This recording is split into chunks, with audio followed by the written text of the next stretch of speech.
Welcome to the wondrous world of the Great Gatsby. Do you see that man writing there? That is Nick Carraway, writing all that has happened to him in this past summer. No one can hear you. Hey there, old sport!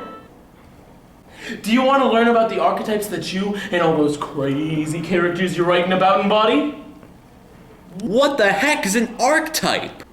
You should already know this, old sport, but for those of you watching at home who have forgotten, an archetype is a classification of a person or thing that fits into certain characteristics. A lot of cultures have these archetypes, but they go under different names, you see.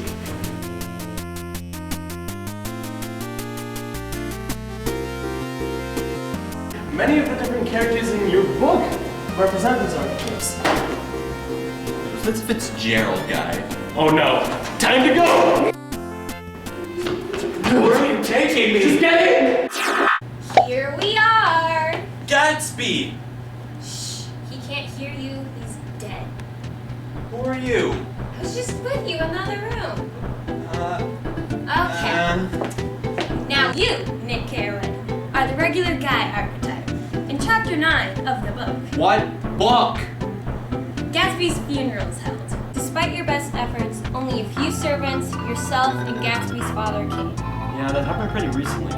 I tried to get everyone organized together for Gatsby's Listen funeral. here, old sport. You've got to get somebody for me. You must try very hard. I cannot go through this alone.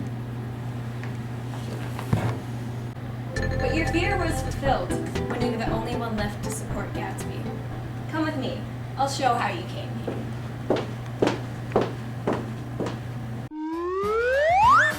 When Tom takes Nick out to party with all of his city friends, Nick loses himself in order to blend in with everyone else. Earlier in the text, Nick's father tells him to reserve judgments of others, and also advises him to make an active attempt to connect with others despite his wealth. So that's all about you. Who do you want to learn about next? Let's talk about Tom. Oh. And let's talk about something that happened very recently. What's the matter, Nick? Do you object to shaking hands with me? Tom represents the ruler archetype. His controlling words are a direct parallel with the ruler's core desire to control. Well, yeah, and his greatest fear? To be so scared and vulnerable he can't delegate. When I went to give up that flat and saw that damn box of dog biscuits sitting there on the sideboard, I sat down and cried like a baby. God, it was awful. Losing his cool and showing vulnerability is the last thing any leader archetype would want to do. That's why Tom hates it happening so much. Are we going back again? Okay.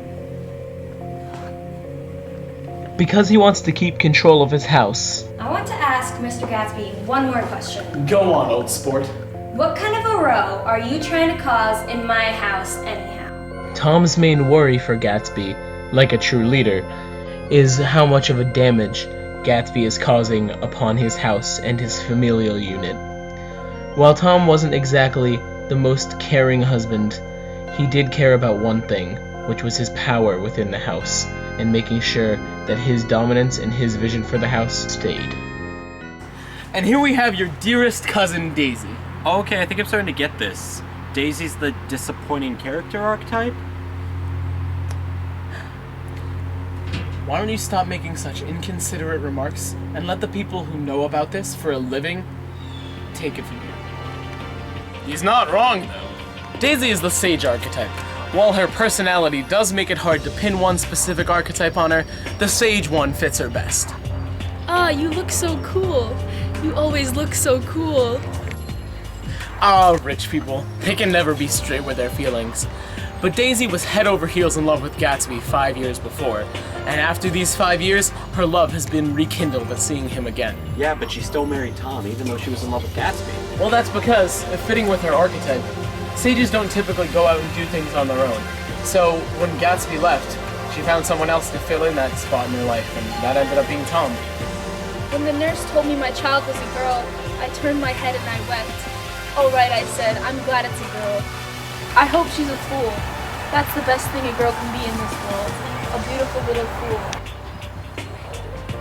Like the sage, Daisy is far more clairvoyant than she leads others to. Throughout the novel, it is hinted that Daisy knows of Tom's mistress and his affairs. Daisy believes that the best thing for a girl is to be a fool, because she is no fool, and that's a heavy burden. But why isn't she the lover? Well, he could be seen as a lover archetype back 5 years ago when she was with Gatsby.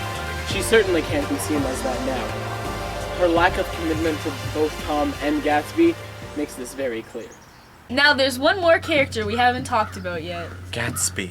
Yes, and he's a hard one, but we've pinned it down to 2 archetypes. James Gatsby, or James Gats, represents both the innocent and the lover archetypes. I'm delighted to see you, old sport. I'm delighted that you decided to drop in. Gatsby is an entertainer of sorts, hosting parties to draw the attention of the one he loves, overall wanting the ones who do come to have a good time. Like the archetype, he doesn't like being the center of attention, yet he isn't very down to earth, as he's developed a facade to mask his true persona. Right, but when it comes to Daisy... I'm going to wait here until Daisy goes to bed. Good night, old sport.